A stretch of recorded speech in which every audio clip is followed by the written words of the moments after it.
Okay, Agendum 18, the annual report from St Paddens Institute. There are hard copies available from the St Paddens stall if anybody hasn't got one with them. I think some are on tables and things, so I think you can all look at them. This item will be formally proposed by the Archbishop and seconded by the Bishop of Monmouth. Normally, as you recall, Professor Duff usually presents the annual report, but as he is on sabbatical leave, we're joined today by the Reverend Dr. Mark Griffiths, the Dean for Discipleship, and the Reverend Canon Dr. Manon James, the Dean for Initial Ministerial Training, and they're going to effectively present the report.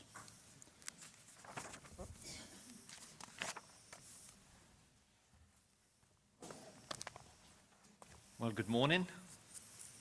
Your Grace, Chair, members, invited guests. You just heard the introduction. My name is Mark Griffiths. I'm one of the St Paddens Deans. You would have also noticed from the introduction that it takes 2 deans to fill in the space of 1 principal, which is intriguing to hear. You've got the annual reports on your tables, or should have them on your tables. It isn't going to do us any good if I just take you page by page through what you've already got. Somebody actually said the words no at that point. That's lovely. Thank you. So what I want to do is draw your attention to 1 or 2 things which I think you ought to be aware of and give some thought to. Let's give you some background first of all. Our initial training program we call FLM, Formation for Licensed Ministry, and then they move from there into NLM. There are newly licensed ministers. We use the terminology of newly licensed because our training programs are not just for those we're ordaining, they're for those we're licensing as well. Our FLM program in the time of the report had 24 stipendiary ordinands in it, candidates in it across the 3-year groups. They moved from there into the newly licensed minister program where they did things like Bridge Builder, which was transforming church conflict. They worked with Lead Academy, and we did quite an intensive piece of work on children, young people and families in keeping with the agenda already set out by the GB. I wanted to draw your attention to the numbers. I also, in the report, it says the average age of those we're training for stipendiary ministry is now approaching 50 at the point of ordination. So I want you to hear that. When I wrote this report on the NLM side, I wrote 1/3 of our newly licensed ministers, our curates in old money, are coming in from England. So 1/3 are coming across the bridge if you live in South Wales. This year, that figure moves to 1/2. So 10 of our curates are trained here in Wales. 10 of our stipendiary curates are coming across from England. That gives us a little piece of work to do with enculturalisation, but it also means, I quite like it, it means it gives us a good curate cohort, and they enrich what we are. So that's not necessarily a problem, but you do need to be aware of it, and you do need to be able to think around what stage we've got to, because the key to our growth and development is our ability to produce leaders. At the heart of St. Paddens is the producing of leaders who know how to equip and empower God's people for works of service. Well, if we have to import half of those and our numbers coming through are quite low, it's something we need to give attention to.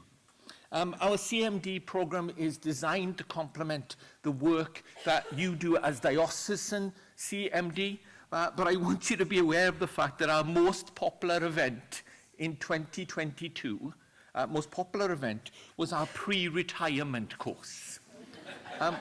In fact, our pre-retirement course was so successful, we had to run 2 of them to accommodate all the people who were desperate to escape, retire.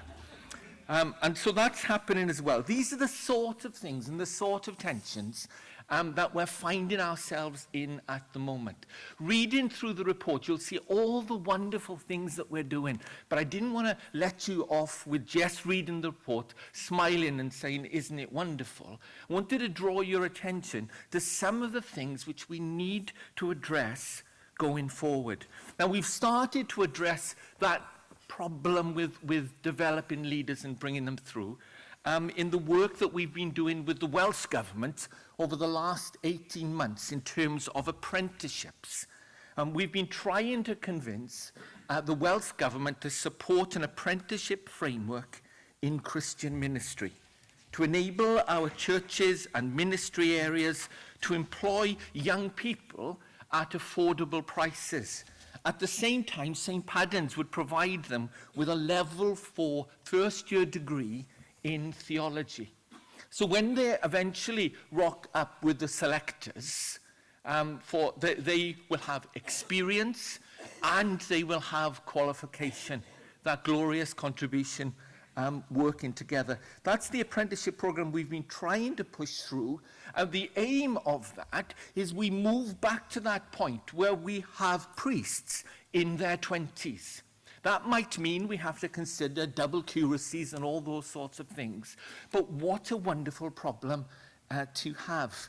Now, I share this with you because 2 weeks ago, the Welsh Government emailed to say they have informally agreed a Christian ministry apprenticeship framework. So we can do it and begin to deliver it. Now, it's part of, yeah, you can clap, it's okay. When I have to work on something for 18 months, you can clap at that much. And that's wonderful. As soon as we move from the word informally agreed to the words formally agreed, then we will email out and ask you to be part of that program. It is a key in helping us develop young leaders, helping us develop young priests. And so we have the capacity and the ability to do that. It's just one of the keys. And I think governing body need to think around how do we produce young ordinance going forward? How do we make sure that we have enough curates for those churches and those dioceses who need them going forward? It just needs a little bit of thought. We look after various networks. Chris Thompson at the back heads up our Pioneer network. I don't want you to be put off by the terminology. Sometimes you hear the word pioneer and you say, that's not for me.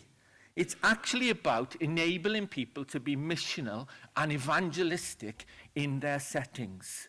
Now, if you are put off by the words evangelistic and missional, there is no hope. The Pioneer Network have their conference coming up soon. On that back table, you'll get all the information for that. Chris is also keen to share with you the comment yesterday about we need to actually talk about good stories and what God is doing. He wants you to know that the Pioneer Network Facebook page is stuffed full of people doing extraordinary things in the world of mission and evangelism. So it is happening out there. Our children, young people and families network, we look after those who are diocesan officers for children, young people and families. Right now, that number's 17 people who work for dioceses or archdeaconries in the area of children, young people and families. I want you to hear that because when we talked about this last year, that wasn't the case. So the thing is moving. Decisions of governing body make a significant difference. Those 17 are actually represented in only 4 of our dioceses. The 5th of our diocese is looking at adding 4 or 5 diocesan officers in this area in the next 12 months, taking us past 20 children, young people and family workers who are invested in doing extraordinary things. They're not there to do all the work. If we appoint somebody to be a diocesan officer, they're there to equip and empower God's people for works of service. We multiply ourselves. 9 of those 17 have done our MA in children, young people and families, which we offer from St. Padans. Really rather proud of that. Over half our diocesan officers did the MA in children, young people and families at St. Padans. But I want to take that a little bit further than that. At the moment, 3 of the diocesan youth officers for the Church of England trained with us in Cardiff. So it's not a one-way street. It's flowing both ways. Several members who are at the moment salaried by the Growing Faith Foundation have trained with us in Cardiff. So we're actually pushing that thing out a little bit further. We're replicating what we're able to do. I want to encourage us in that. The moment we think this is about trapping God's blessing for us in Wales and there it will remain, we throw ourselves into a cycle of despair and decline. But if we're prepared to give away in a very open-handed sort of way, then we begin to change things. Now, I'm not saying something you haven't already heard several times. Our Archbishop have said to you several times during the last couple of days that this is about the transformation of all human life under God. So that's what we're doing. That's what we're able to do. And we can be instrumental in that process. And what you've got in front of you is part of the provision that St. Padans is making to make that thing happen. Enough from me. Let's cheer for Manon.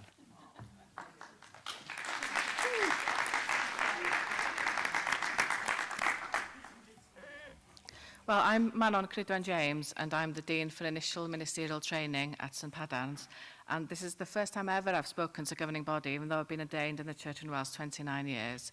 So it feels very daunting. So please look at me with kind eyes. Thank you. I'm just going to talk a little bit about the way forward in terms of how we're developing at St Padans, particularly in terms of formation for licensed ministry and newly licensed ministry.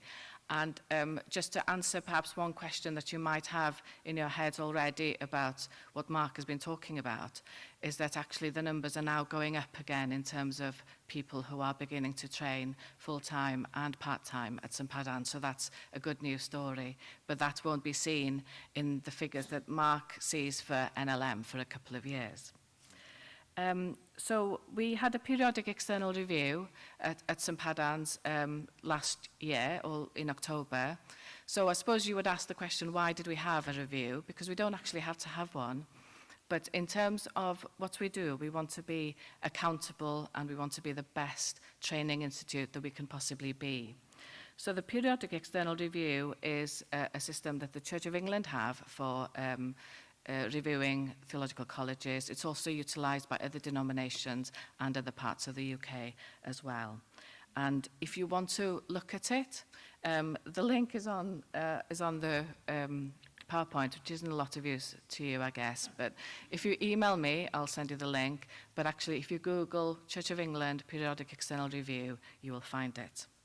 And it was commissioned by the Bench of Bishops and St Padans together because we wanted to ensure that, as I said, the training that we produce is the very best that we can offer. So, next slide. I'm going to try and zip through this slide because Bishop Cherry has said that she wants me to talk quickly so that we have more time for questions. So yes, why did we commission the review? Well, we did have a quality assurance review, a QAA review in 2020, which we have to have as an academic institution. This meant that it sort of ensures parity with other institutions that provide level 4 upwards courses and degree courses. So we passed that, but with flying colours, you can have a look at that online as well. But we also ensured that we had lots of the paperwork. You will all know if you've been involved with school inspections and things, it's a good opportunity to make sure that all your policies and procedures are in place. So we were in a good position, really, to go ahead with the PER review, because we had a lot of the policies that they were asking us for. And I'm going to say something very quickly in Welsh now as well, but dwi yn teimlo bod o'n holl bwysig o safbwynt ni fel athrofa sy'n gweithio yng Nghymru. Da ni yn dueddol i fod efo diffyg hyder yng Nghymru ar be da ni wedi gynnig i'w gymharu efo, dydwch, Eglwys Loegr neu beth bynnag. Ond wir mae be da ni'n gynnig yn Padarn Sant yn rhywbeth mae colega ag athrofeidd o llefydd eraill yn dod i ffeindio allan amdanyn nhw achos bod nhw'n teimlo bod ni'n gwneud gwaith mor dda. Ond o safbwynt yr hyder sydd gyda chi yna ni, oedden ni'n teimlo bod o'n holl bwysig bod ni yn cael yr adolygiad yma. So can we have the next slide? Obviously, I've said some of this before, but we've arrived at St Padraig's Institute now 7 years later, and it's a good time, isn't it, every 7 years to actually properly review where you are.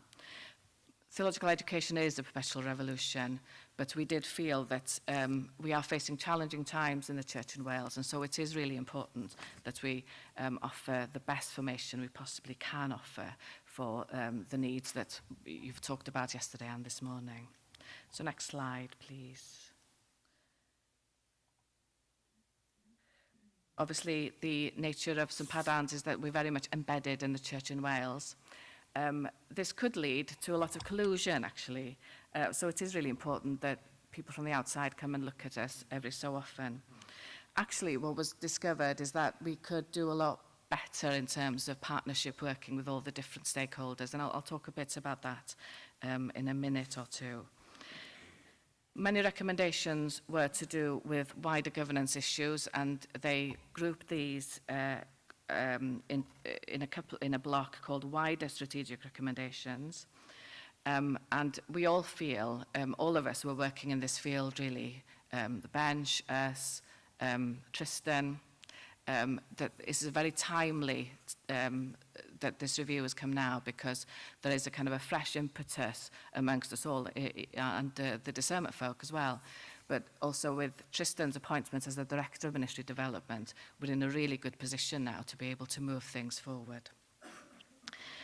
And there were kind of recommendations that were sort of in the middle, which I'm not really going to talk about much, but they were to do with the partnership working between us, the bench, Tristan, and discernment. So if we look at the next slide, what happened? Well, this is what happened. Paperwork, interviews, visits to residentials, meetings with students. So these are the quotes from the report. So if we go to the next slide. So these are the kind of commendations that they made in the report. As I said, you can read the report. We're really pleased with the commendations. The first one, God's mission at the fore and an infectious zeal for the gospel. You know, this is what they found at St Padraig's. Then should we go to the next slide? These are some of the commendations to do with the culture. And again, we're particularly pleased with some of these commendations. They mentioned our pastorally supportive community. They mentioned the positive missional evangelistic culture and ethos. They mentioned the strong and attractive team ethos that there was in St Padraig's that we were modelling. And we were even told anecdotally by the inspectors, gosh, the tutorial staff speak to the operations staff. And we said, yes. Is this not normal in a theological college? But anyway, but you know, because teamwork and collaboration is so important to us in the Church in Wales, isn't it? And I actually think you can train people as much as you like. You can tell people as much as you like about it. If you model it, then it's more likely to get caught. And then this one that I'm particularly pleased about, St Padraig's staff are particularly effective at modelling appropriate patterns of spirituality, learning and reflection. Again, modelling what we're hoping people to become is the most effective way of training. If we go on to the next slide, there were some wider strategic recommendations. And some of these are to do with things that St Padans definitely can't do on our own, and some of them are actually not our responsibility at all. But things like more clarity regarding different ministries, especially lay ministry, in terms of what they were and also how they should be trained. Vocational planning, which Mark has already discussed, you know, it's not something that we can do particularly. We can play our part. And there were some issues to do with, they thought that it would be helpful if the bench could give us even more of a steer on how we handle the different traditions and expectations, so to do with the occasional, not the occasional offices, the daily offices and this kind of thing. And there were, if we go on to the next slide, I suppose you're more interested now in the actual recommendations that we were given as a theological college. But again, there were some in the middle, and I was reflecting on this yesterday because I did catch some of the debate yesterday on YouTube. And I think it is really important for me to say this because there were some recommendations that were sort of our responsibility, but also our responsibility in partnership with the bench, with the ministry bishop, with Tristan. And a main one was signing off strategy. So helpfully they're saying now we really need to have a new strategy now for the next 7 years. But if you do have a look at the report, if you have a look at point 172, there is a comment in, sorry, it's not in your report now, but if you have it online, there is a comment in there that they did find evidence within some parishes of sexual harassment and bullying that the candidates or the curates, I think, were experiencing. So I didn't want to gloss over that because I think any evidence like that is something that we need to really take on board. So one of the recommendations, not just to us as St Padans, but to all of us working in this field, for us as St Padans is to give training on whistleblowing, but for everybody to really address this as a serious issue again. And I know it's something that we're all really concerned about. So the recommendations that were more internal to do with us, things like development of research within St Padans. They felt that we have a team who would be, who are already qualified in order to develop further research programs and help the church to actually research what works well and what doesn't work well in church contexts.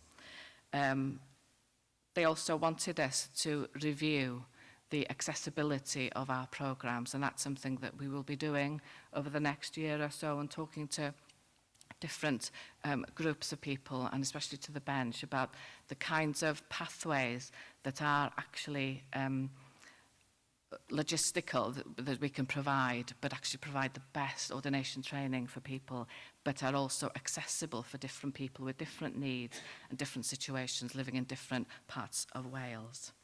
Things like more diverse assignments, review the biblical learning, language learning provision. They wanted us to look at things like formational cells and placements in particular. Again, you know, are there things that we can do to improve them? And we welcome that because we feel that are things we could do to improve them, definitely. And I just want to warn you as well, they wanted us to look at worship spaces, including the chapel at St Padans. So please don't worry too much if you see us having to discuss that, because I know that the St Michael's Chapel is very close to some people's heart, but other people would like to see it a little bit more flexible in terms of worship space. So that's something that we will have to address in the future. So the final slide. So at the end of all that, of all the PR review, we think, because obviously we've been talking to Bishop Cherry about this, and I know that there'll be ongoing conversations within the bench, it's really helpful to have the clarity from the reviewers about, you know, the different roles and strategy and whose role is what, and to actually set a plan of work, not just for us at St Padans, but for other partners as well. And we just welcome the useful to-do list in terms of us being able to improve what we do. But in the end, I just wanted to convey to you that you know, you can have confidence in us because we try and be accountable not just to you, but we're accountable within the wider sort of UK context, within the wider kind of global context. I think you can be pleased that we've been able to pass this review well, and please read it, and if you've got any questions about it, then at any time contact us. We'd be delighted to speak to you.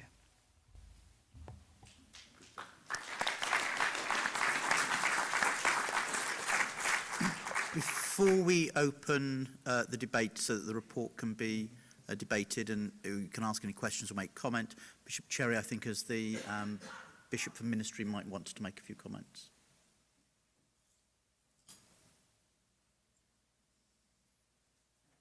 Thank you very much, Chair. Your Grace, Chair, members of governing body. I was expecting to second a motion that has been proposed. I don't know whether you'd like to propose it, Archbishop, and then I will second it. I think the Chair did formally. Thank you. Yeah. So I want to keep my comments to a minimum because we haven't got that much time, and I really do want you to engage with both the report and the presentation that you've just heard. I think you'll have sensed some of the enthusiasm and commitment that is there in the staff at St Padans to ensure really high quality training and formation for the people that we send to them for both training for ordained and for licensed lay ministries. But as we all know, St Padans can only train those that we send them. And the numbers of people that the Church is sending to St Padans, as Manon has already alluded to, has over the last 4 years gone down, and you'll see the graph on page 4 highlighting that. It's great news that they're now going up, but that's after 4 years of numbers going down. There's a higher number of women entering training, which is really good news, and a higher number of people under their 30s entering training, which again is really good news. But ordained and licensed ministers start their vocational journeys in the pews as members of our congregations. And if we want to see an increase in the number of people offering themselves for formal ministries in our church, then we need our congregations to grow, not just in terms of numbers and not just in terms of young people and families, but in terms of spirituality and depth of faith. It's critical that we provide ways and opportunities for the faithful to grow and develop in their discipleship such that they can articulate their faith and share it with others. Only then will we see growth in our congregations, growth in new congregations, picking up some of the comments we heard in our education debate. There's huge potential for new congregations to be set up in our schools and elsewhere. And then we may see, by God's grace, the number of people offering themselves for ministry growing as well. And this is something that we all have a responsibility for. St Padans is playing its part by ensuring that those in training and formation are outward-facing, are able to engage theologically and contextually with the communities that they serve, and going out from St Padans with abilities and a mindset that are both pioneering and evangelistic. And you'll see from the section on page 18 that St Padans is also keen to see and to respond to a wider demographic of people coming into ministerial formation.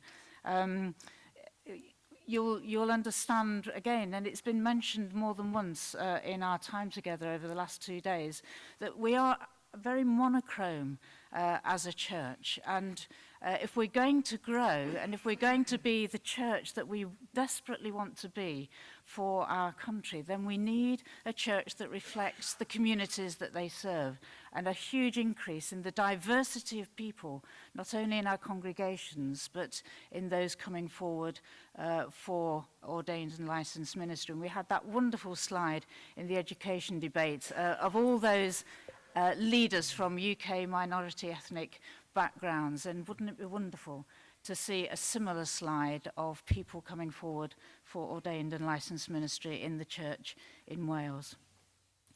There's a huge amount to celebrate what's going on in St Padans. It's here in the report. You've heard something more from Manon and Mark, and thank you very much for being with us. Please do read the report if you haven't. Please do engage with the report and the presentation now and ask your questions. They told me they don't promise to answer them today, but we do take very seriously your reflections and your comments so that we can provide training and formation for the church in Wales that the church both desperately wants and our country needs. Thank you.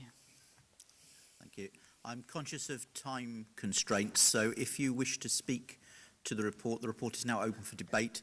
Please come to either side of the stage to the podium, and please don't sort of dribble down, come down with purpose, please, because you're supposed to catch the chair's eye. If I take my glasses off, I will see nothing beyond the bottle in front of me. So please do come down, because when we get near time, I might take my glasses off. Okay. Yes, please.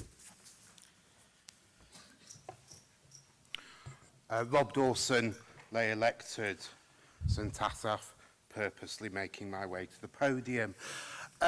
One of the beloved measures of any higher education institution is that of student voice and student satisfaction. Vice-chancellors up and down the land get very excited by what students have to say. You will read today in the press about the record high for the 4th year running of student complaints and referrals through the OIA, with 38% being academic appeals and 38% on service issues. So my question then is, I wonder, whilst both the QAA report and the periodic review are very, very positive, I wondered what student satisfaction surveys have taken place at St Paddan, and also not just in terms of module feedback on teaching, learning and assessment, but actually around the student voice, around the whole student experience.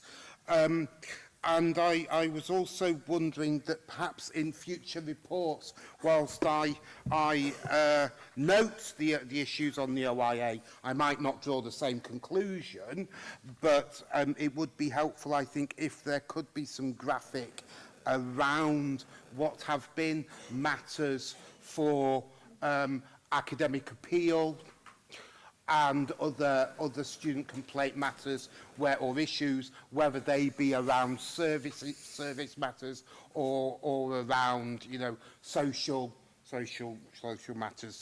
So whilst I welcome this report and I think it's really good and it's lovely, I would ask that perhaps we could have a look at that in the future. Thank you, Chair. Thank you. Hannah?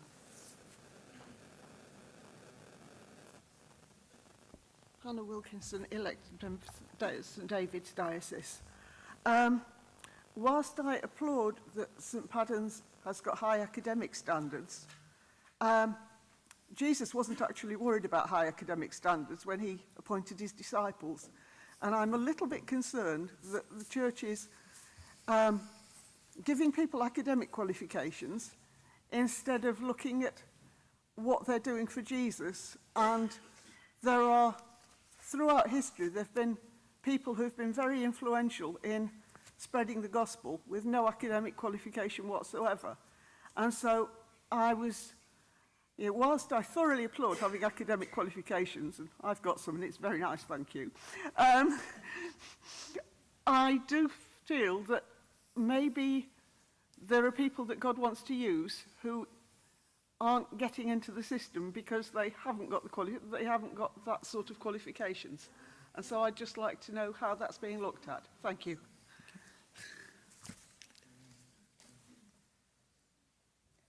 Your Grace, Chair and members of the governing body, Grace Okutabo, lay member for Llandaff. I love the last point pertaining to the direct correlation between the growth in congregations, but relating that to exploring ordination. I just wondered what was practically being done to ensure that diverse congregations were being nurtured. My church has recently appointed a diversity steering group, but I wondered whether there was kind of provisions for that within other churches, within I guess our diocese, but also other dioceses, and whether that was a conversation that was being had, diocese-wide. It was mentioned in the booklet that racial diversity of members of the Church in Wales clearly, for example, does not match that of the population of Wales. I also wondered what was practically being done to increase this, particularly for this academic year and the next, whether there were provisions for that within the apprenticeship framework, but also kind of similarly our counterparts in Trinity College in Bristol have recently appointed a diversity officer, and I wondered if there was something that was going to be done similarly within Wales, because when I heard the statistic that throughout the entirety of the Church in Wales there have only been 3 non-white members being ordained, this was rather a deterrence to explore ordination as opposed to an invitation.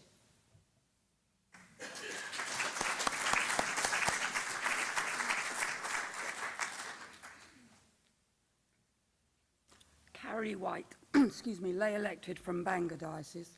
Your Grace, Chair and members of the governing body, I just want to stop for a moment. In the report I found my cohort, but you might have missed it. I'm one of the lay people who's taking advantage of Theology for Life through St Padans, and I just want to commend St Padans and the governing body for that ability. I'm finding it absolutely fascinating to learn so much more about the very thing we're talking about in church. But it enables me to share both in church, in ministry area council meetings, and indeed in my hotel, what I'm learning and hoping to enthuse others with the things they don't know that's behind it all. And I really ask that that focus isn't lost. Thank you. Thank you. Dean? Ian Black, Dean of Newport and a nominated Dean. I want to draw a link between what we heard earlier on in the education conversation and this presentation, and to pick up the point made by Andy Wolfe about training of clergy needs to have young people and schools at the centre of it. What is St Padans doing to train future clergy in schools work? It may be part of the programme, it may not, I don't know, but that was an encouragement given to us directly by those that the Church in Wales is working in partnership with for developing schools and young people's work. So I'm grateful to hear more about that. Thank you. Thank you. Archdeacon? Thank you, Chair. Rod Green, nominated Archdeacon for Llandaff.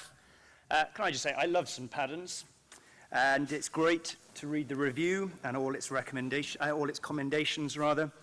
It is an incredible resource for the Church in Wales, which I don't think is always recognised, and I wanted to say that publicly.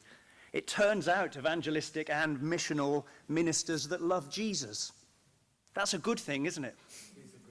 It is a good thing. It's a brilliant thing. So thank you for all that you do. I've just got a few comments, really. Apprentices, I think that's an enormously significant step forward. I completely agree with Bishop Cherry about the connection between church growth, discipleship and vocation. If we are growing churches, we will be growing vocations. But I wonder, though, whether St Padans can help support congregations and ministers at that very early stage where they're struggling to encourage and identify young vocations. I'm not sure all our clerics know how to do that. With regard to curates and the comments about some of those coming from England, in the Diocese of Llandaff, we ordained 9 curates last year. We have another 8 this year. They are mainly young. They are diversifying slowly. The truth is we need more. All of those have Welsh connections. About half of them have come from England. We are working on our pipeline within the diocese. We have large churches like Citizen, which are supplying many of our ordinands, but also the cathedral, finally beginning to generate vocations after a decade without doing so. We have a new director of ordnance, full-time, who, when he was appointed, I confess I have an interest, he's my brother, I did wonder whether he would have much to do. And quite quickly, he has been uncovering so many vocations across the churches. He's almost inundated. They are out there. What I wanted to say, though, I wanted to see if we could encourage, given our need in the Diocese of Llandaff for more vocations, whether we can encourage discernment, not just within our diocese, but to take a view that we are a province as a whole. I get the sense sometimes that there's a commitment to, if we do encourage someone into training, there's an expectation that the diocese will definitely give them a job afterwards. And actually that then holds us back. And what I want to encourage us as a church is to recognize that actually you might not have the resources or the money in your diocese, but we'll take them. I think, so that's one thing. I think a second thing is, can we also ensure that expectations of newly licensed ministers and training supervisors match? I think we've stumbled a few times because many training supervisors are still working with a historic model which can lead to frustration and conflict. And I think whether that is the diocese or St. Paddens making that clear, you know, where the responsibilities lie, I think that would be enormously helpful. And I think also, can we ensure a model for training that works for everyone, for those with families, with small children perhaps in particular? When it comes to CMD, that's my last thing I'm going to say, and then I will be quiet. CMD is a great resource. I think you offer amazing kind of teaching and learning, but it is your best kept secret. I'm not sure how many clerics make the most of it across the church in Wales. We obviously, St. Paddens is kind of like Llandaff's own little institute, isn't it? Because they're right there with us. I shouldn't say that, I realise. But actually, even you know, when we don't need to travel very far, still clerics don't make the most of the CMD provision. And I want to encourage St. Paddens and those who have responsibility for ministerial development and formation in the diocese to try and work better together so that we're not duplicating resource, but we're making the most of what you offer. So thank you for all that you do. We love you. And on that rather sentimental end, I will now ask the Archbishop to formally ask me to propose a vote. I'm very happy, Chair, to propose the motion which is on our papers, that the governing body do note the annual report from St. Paddens Institute. Bishop Cherry, thank you.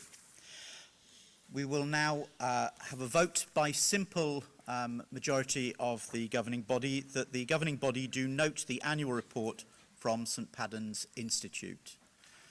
Remember, voting by cards. All those in favour, please. Thank you. Any against? I see none.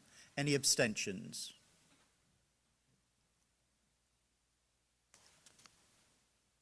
Thank you. That motion is passed unanimously. Thank you, Mark. Thank you, Manon.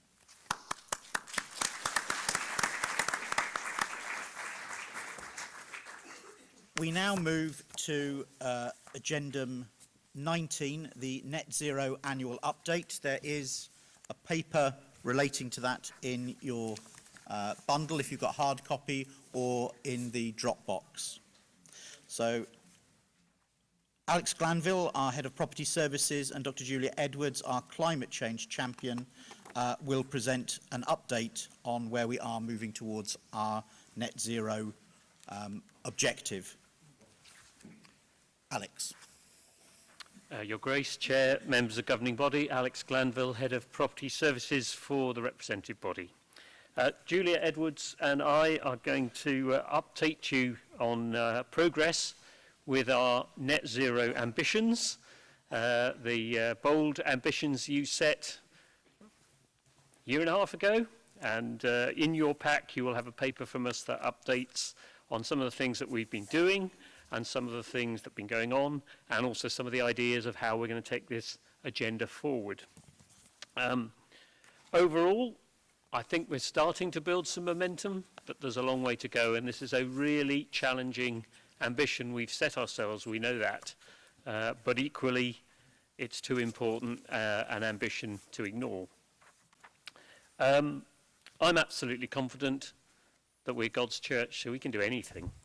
So we're really pleased. We're starting to make progress, and we're going to keep momentum up as far as possible.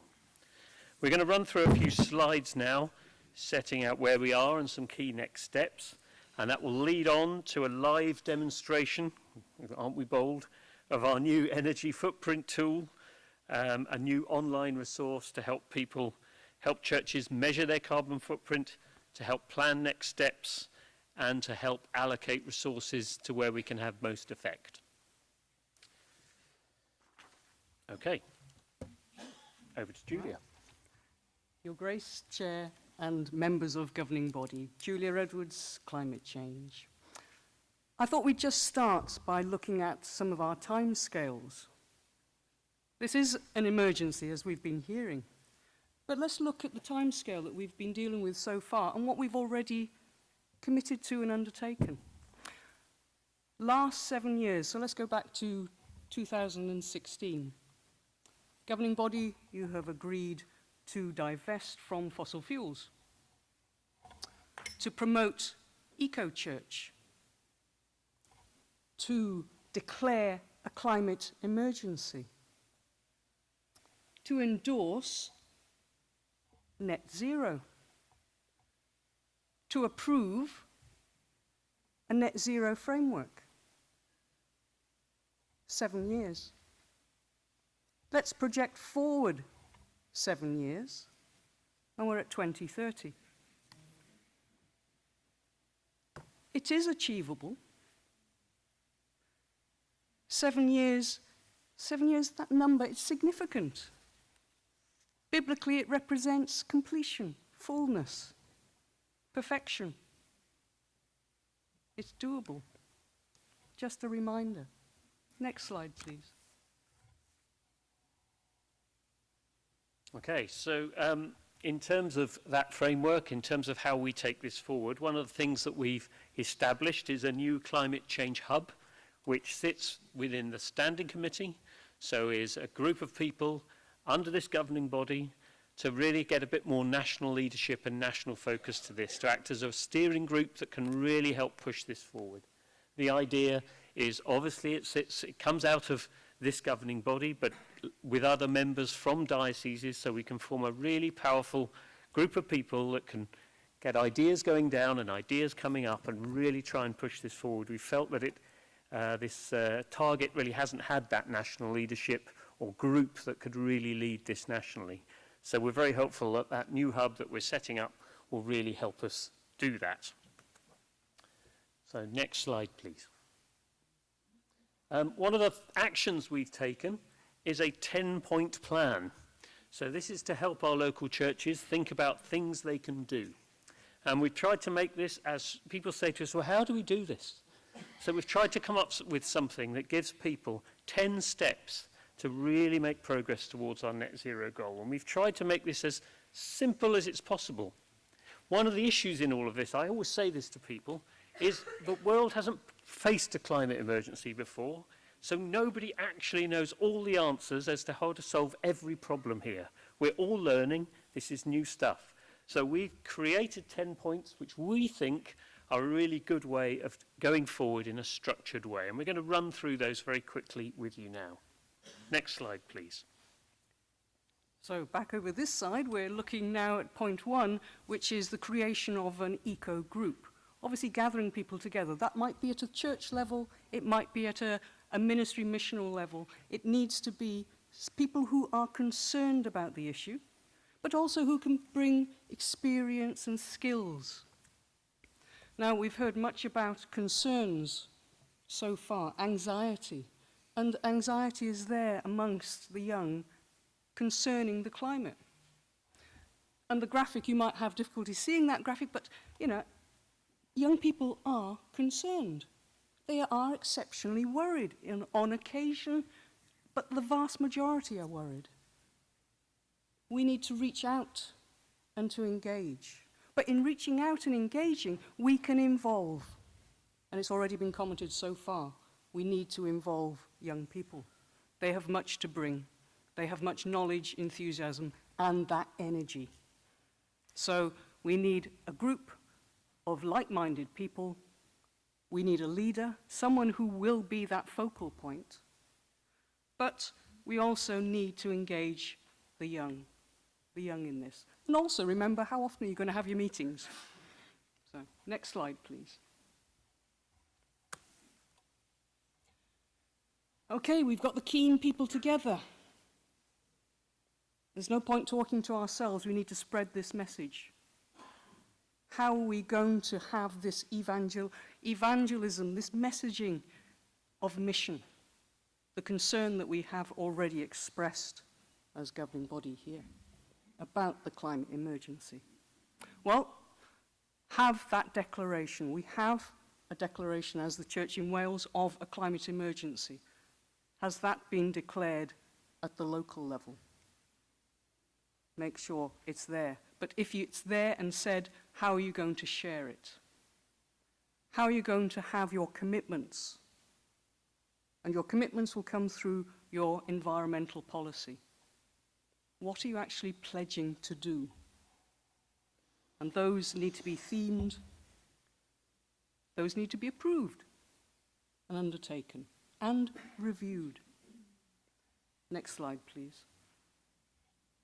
Okay, so our next step, and this probably is one of the most practical and most effective things churches can do, is to get registered with EcoChurch if you haven't already. It really is a fantastic tool with fantastic resources to help people think about the steps. It looks at the different areas of church life, worship and teaching, buildings, land and community, and wider lifestyles. It really is a great tool. We've got a lot of churches registered already. A number have got bronze. I think we've got 23 churches that have reached silver. And I tell you, we are going for gold. We are really going to see what we can do to help those silver churches get to gold, because it's by that that we all learn from others. We see what people have achieved. We can encourage others.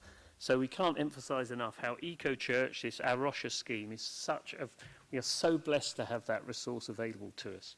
So this is a really key practical step to making progress. Next slide, please.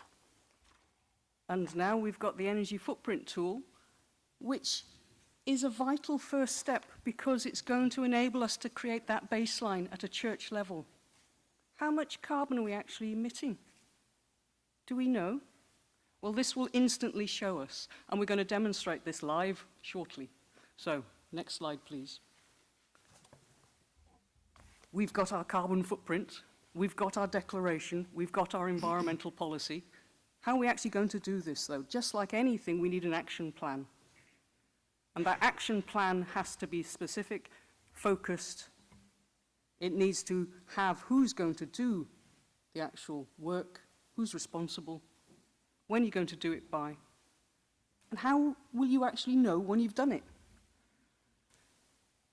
And let's start with some of the easy things as well, because in the short term, like easy, the things we can do immediately, because that will engage and encourage. And that's what we're after. So success will breed success. Next slide, please. Okay. I think we tend to think about this net zero thing as all about solar panels and air source heat pumps. Well, I've got news for you. Actually, the great place to start is the proper maintenance and repair of your building, because actually that has a really significant impact on your carbon footprint. So making sure that building is working, is as draft-proof as it can be, and the damp isn't coming in, all those basic things we've been banging on about for years, is a key part of this. So again, you know, don't go rushing around worrying about the technology yet. Let's get the building sorted. Let's do the simple things. In building circles, they call it fabric first. That's the place to start, to make sure that the building is as well maintained and as good as it can be. Next slide, please. Then we can start to move into the whole energy question. And one of the ways you can do that is to arrange an energy audit. And what an energy audit does enables the demand and the supply of energy in that building to be assessed and to create a set of steps to reduce energy use, what you might call power down, but also use renewable energy, what you might call power up. So energy audit is a really useful next step in trying to think how do we get our energy use down and our carbon footprint down. Next slide, please. And that leads on to a heating strategy. And this is really what we're saying to people is think ahead. You don't need to rip out your gas boiler today.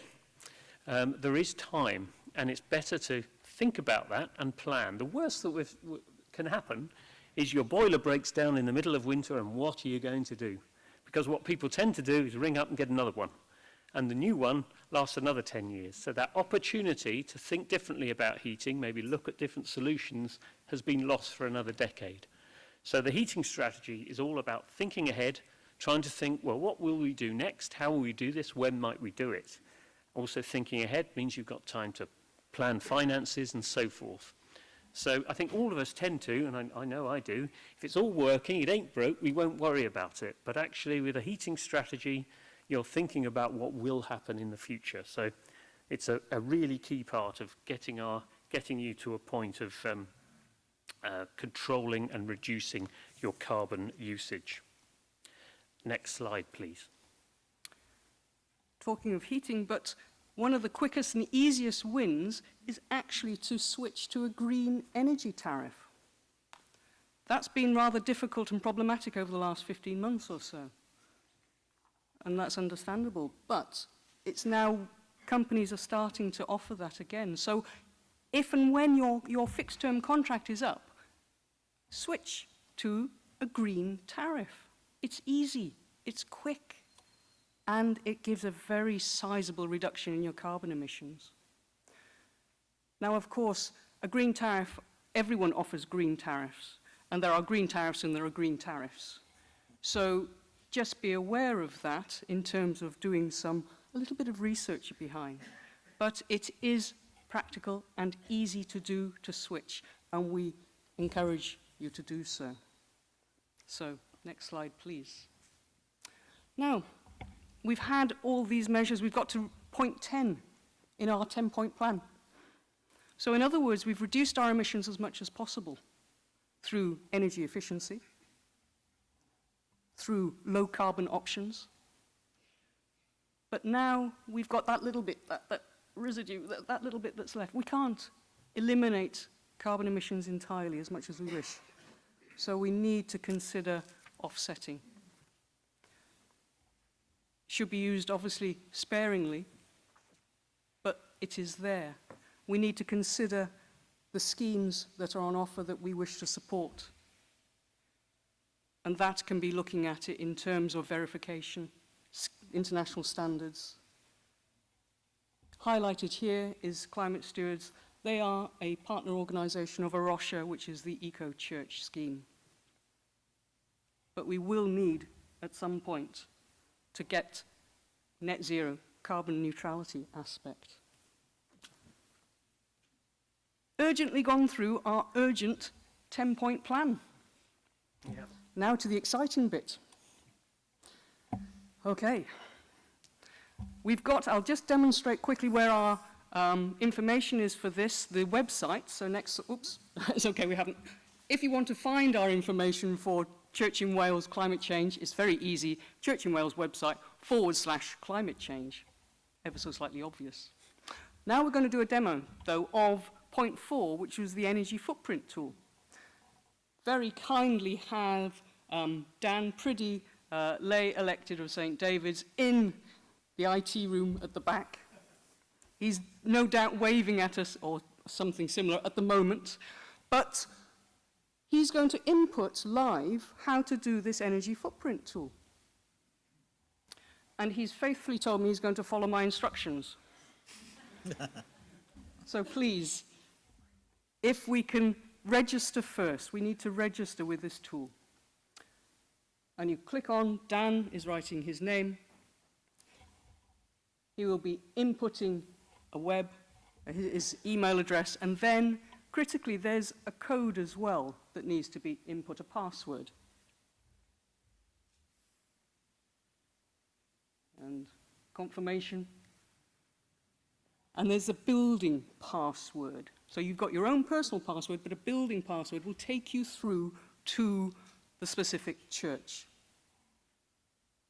Okay, and in this instance, there we have an example that we're going to work towards, which is wonderful. You've registered. The very first time you register, you will need this building password. That will be coming out to all clergy next week in emails. They will be distributed. All the passwords in your benefice will be coming to you. Watch out for this. It's vital. And this is at the point you'd enter data. Thank you, Dan. Okay, what do we need to do first? The buildings themselves. How many buildings do you have? Now, that will be determined by how many meter readings you've got. So if you've got a separate meter, you have a separate building. So in this case, we've got one. Next slide. Okay, so you can name that building. Main building in this instance, or church, or whatever. Main church building. You need to click on the energy sources that are accessible to that building. And click on, you can add at this point, add another building if you wish. Thank you for, yes. Okay, moving on to our main building, we've got the main energy source, heating. So here you've got gas, then the electricity supply. Now remember I said there are different types of green companies out there? Well, we've got a list here, and you click on yours or other if it's not indicated in the list. And you input the units that you've used for electricity. Doing this rather rapidly, I think he might have practiced. So you've got the units, or you can put in the cost and or the cost as well of the electricity if you wish. Moving through to your gas supplier, again, you click on if it's there or indicate other and say which.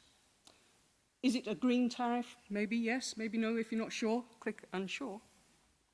And again, you put in the units. Indicate this time you need to put in, in this case it's kilowatt hours, but it could be the others, cubic meters.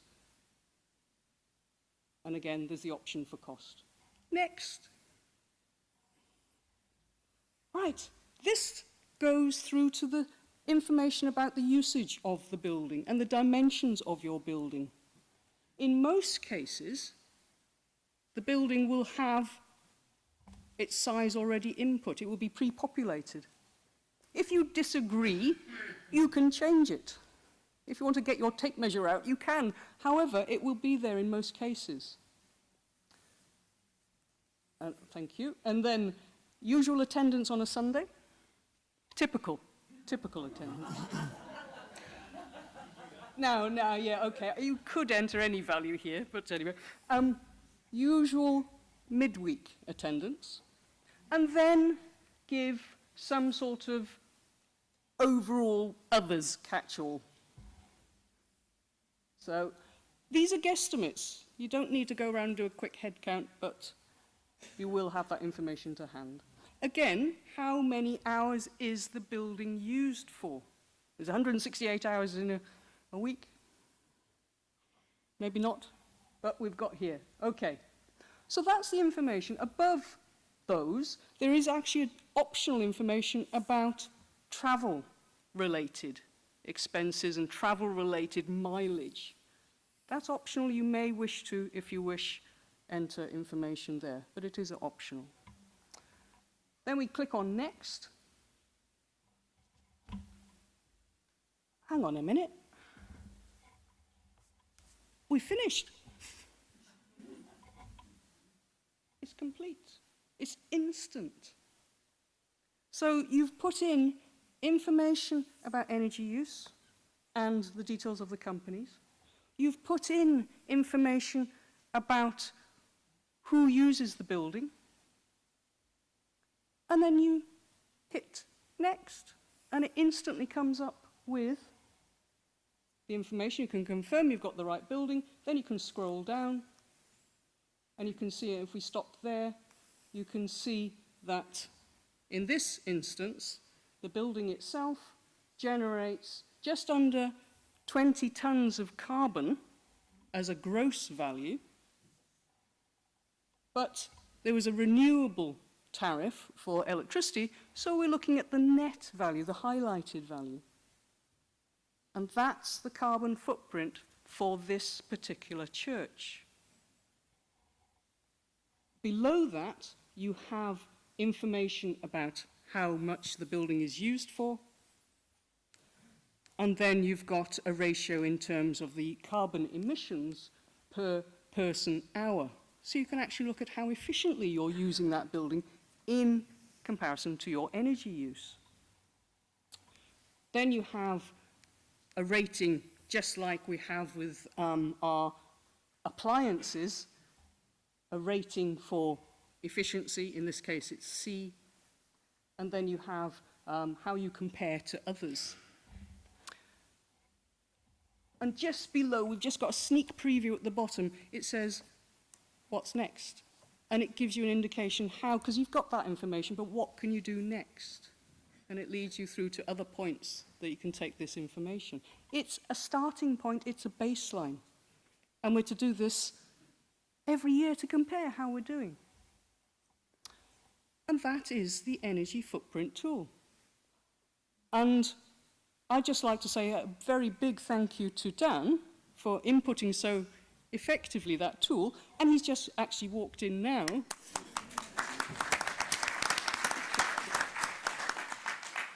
And just quickly, Dan, if you've just a moment, please, just very quickly, just to say the type of building it is, just because I think there was a couple of moments when there was a sharp intake of breath on one or two of those figures. Thank you. Governing body, Dan Priddy, elected St David's. Yeah, so you would have seen, if you were wide-eyed, this was for St Michael's Church in Aberystwyth, a fairly large building and a fairly old and drafty building, taking note what Alex was saying earlier about draft proofing. The electricity, so mainly covering lighting by LED, so they've done LED lighting upgrades, has a staff team that kind of are based with their offices in the church building, hence a large number of opening hours. So I think it was something like 53 opening hours. It's open all day, every day, and therefore lit in those times. And then the largest kind of consumer, and the reason I think mainly for that rating, is it's heated by large overhead gas heaters. So that's the gas, and that's what gives us that emissions target. When we were practicing this, I accidentally ticked a green gas tariff, which obviously reduced that considerably and gave Julia a bit of a shock as to how well it was performing. But this is more accurate around the gas consumption of the building and why it gets that rating. Thank you, Julia. Thank you, Alex. Just a word of caution with using energy footprint tools. I tried the one from the Centre for Alternative Technology, and I think I had a few too many zeros because I had the carbon footprint of the African country Chad. That concludes the item on that. If we could give Julia and Alex a round of applause, please.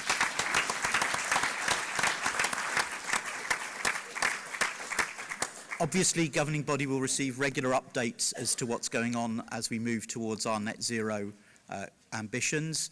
And also, please, as members of governing body, do encourage your individual dioceses to ensure that they engage with the new energy footprint tool, but also in putting people forward to serve on the climate change hub as well. That concludes session 6. We will shortly break for lunch. And after lunch, we need to be back here promptly for 2 o'clock, where His Grace the Archbishop will take the chair. If I could ask Bishop Gregory, would you say grace, please?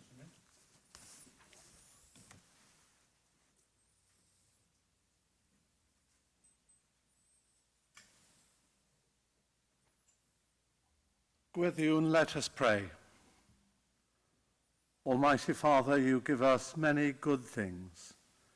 Give us also grateful hearts, that we may praise you for the gifts of creation and redemption, of fellowship and good food, and make us ever mindful of the needs of others.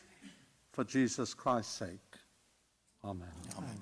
Diolch o galon I chi gyd am ddychwelyd ar ôl pryd o fwyd. Yn ni'n trol nôl at y sesiwn nesaf, sesiwn 7, ac i'r eitem nesaf 20 ar yr agenda, y cyfarwyddwr diogelu I gyflwyno adroddiad. Felly, croeso cynnes I Mr Ant Griffiths, di Ant yma o hyd I ddod ymlaen I roi yr adroddiad. Bydd yna cyfle ar ôl yr adroddiad yma I ni ofyn cwestiynau I Ant. Mr Griffiths. Thank you, Archbishop. Diolch yn fawr I chi. Good afternoon all. Yes, I'm Ant Griffiths. I'm the Director of Safeguarding. Therefore, I head up the Provincial Safeguarding team. Next slide, please. And again. Okay, thank you. The objective of this presentation is to explain the continuous improvement approach that we are taking to address safeguarding in the Church in Wales, and to give some outline of the work that we as a team are undertaking and that we are leading on. Next slide, please. Continuous improvement obviously is a change process. To begin any change process, you have to understand the need for change. This slide details some of those issues where it points to a need for improvement. We had the independent inquiry into child sexual abuse and the recommendations that came from that. There was some criticism in respect of our past response to safeguarding that obviously we needed to effectively respond to. Things of that nature can damage our reputation, certainly people's trust and confidence in us to respond to safeguarding effectively. But also, if we get our general response to safeguarding wrong, then that certainly can have a negative impact on us and people's view of us with regards to keeping people safe. There is and has been a lack of knowledge and awareness around safeguarding. That is partly linked to delivery of training and perhaps insufficient delivery of training in the past. A lot of people have got it right in terms of the safeguarding response in the past, and still are. But I see there has been a lack of consistency. So it is important that we're all consistent in terms of making sure that we get things right and that we do adhere to best practice and the All Wales safeguarding procedures. Safeguarding is always primarily about prevention. It's making sure that we prevent harm and abuse and we protect children and adults at risk. And that is certainly our focus in regards to that preventative approach. And lastly, the culture. What is and has been the culture within the Church in Wales with regards to safeguarding? Have we been an easy target? I haven't been in post that long, it's in fact less than 2 years, but I've heard comments made to me, why do we have to bother with safeguarding because things like that don't happen here? Now, we know they happen here because we deal with the casework, so we have to make sure our culture is right. We recognise the importance of safeguarding so that we can actually keep everybody safe. Next slide, please. So, after recognising the need for change, I think it's important to build strong foundations in order for us to sort of continue to build that continuous improvement approach. The first of those is governance and leadership. We do now have in place the Safeguarding Committee. Obviously, that reports to your standing committee of the governing body, so there is a clear governance and leadership structure. But it's not just the Safeguarding Committee, even though that is important, and it does hold everybody accountable for safeguarding, not just us as a provincial team, but everybody. But it's also important to have that leadership and governance right throughout the church as a whole. And that's where it's been important for me and the team to build those coalitions of leadership. I'm particularly grateful to Archbishop Andrew for his leadership in his role as the lead bishop for safeguarding, but also to the bench of bishops and other diocesan and mission and ministry-based leadership in terms of working with us in respect of that. Because I do think that getting it right needs that clear governance and leadership. Secondly, the role of the PST, our role as a provincial safeguarding team, against what we use as that strapline, that important strapline of safeguarding is everybody's responsibility, because it clearly is. I've heard the comment about, oh, safeguarding, that's something that provincial team do. Well, no, it's not. It is actually a responsibility for us all. So we have to have clarity around, look, what is our responsibility as a team and what we expect all of you to do. So that's important in terms of defining that. But I also think it's important that when it comes to the response to safeguarding concerns, particularly those that happen within our church, that there has to be that independent operational safeguarding decision making. So it has to be kept distinctly separate from our other business and our other dealings. And that's where, again, it's important that we as a provincial safeguarding team lead that response to casework. And obviously we've got the provincial safeguarding panel that scrutinise and hold us to account with regards to our response. I've been lucky that in the time I've been here, I've been able to recruit the majority of the safeguarding team. Fortunately, it had some very good members already, but I was able to look at the structure that I felt that we needed in order to move safeguarding forward in the right direction. So it was important to me that I made sure that I had the right people doing the right things within the team as a whole. The safeguarding policies, we know you have all approved that at governing body. We've reviewed our guidance and our processes that sit below the policy, and that has been scrutinised by the Safeguarding Committee. But within that guidance, we've been very clear in terms of setting the expectations and the responsibilities of others for safeguarding. So within our guidance, we do now have clear defined roles and responsibilities to make it clear in terms of what we are saying and what we expect from people, and that ties in with that safeguarding being everybody's responsibility. Safeguarding training, that came across from St Padans to us as a safeguarding team. What that simply enabled us to do really was to join up the casework that we were experiencing with our development of procedures and guidance, and then the delivery of those in training. So that has enabled us to do that. And I think it's only when you get those strong foundations in place that you're then able to build that strong and robust safeguarding culture, which is essential. Next slide, please. Okay, so in terms of how we've gone about implementing the change, safeguarding training, we've had a particular focus on that. We have put a lot of effort into rewriting training modules. We've also got a training strategy and framework to assist us in terms of our planning and delivery of training. There's a link to My Church People,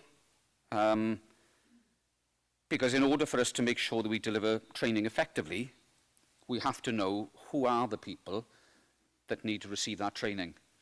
And the reality is at the moment that we don't really know. My Church People aims to help to fix that.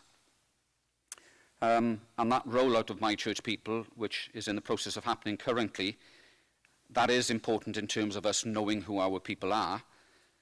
Because if we are going to be serious about keeping people safe, we have to make sure that anybody that works with children and adults at risk are safely recruited into their roles, and they also receive the correct level of safeguarding training so that they have that awareness and knowledge.